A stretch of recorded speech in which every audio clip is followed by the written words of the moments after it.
the CIA and Lansky were working together. So when the CIA decided to go along with the State Department again, like they did with Trujillo, they told Lansky, you got to call off this hit. But that's not the end of it, obviously. We know there's going to be hundreds of attempts on Castro's life. The CIA didn't give up.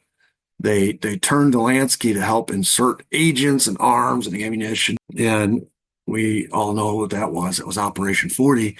The effort sort of morphed early on from trying to assassinate Castro to trying to overthrow his government and to sabotage all things Castro government related.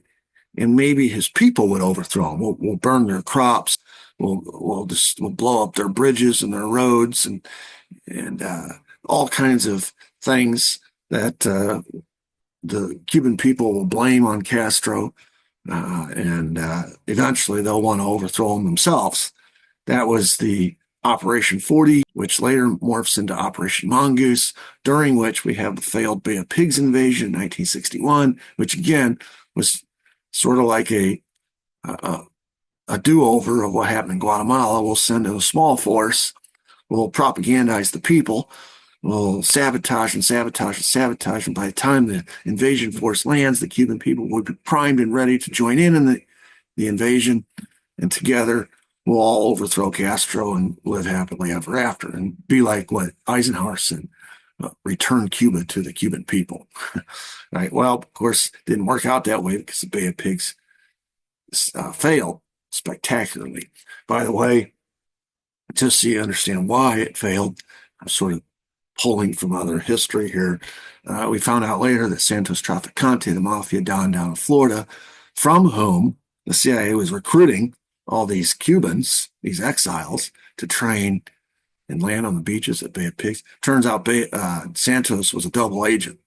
He was working partly for the CIA, providing all this manpower to launch the invasion, but he was also working for Castro, providing intelligence about what the CIA was up to. So Castro always knew when the CIA was trying something.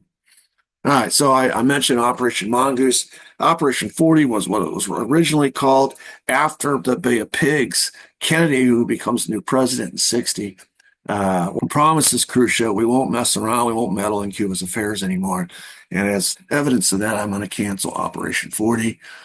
He didn't. He lied. All he did was change the name, turn it into Operation Mongoose. This was just a continuation of Operation 40, a continuation of what's been going on between Lansky and Santos Trafficante and the CIA, an effort, a joint operation between the CIA and organized crime to overthrow Castro's government and kill him.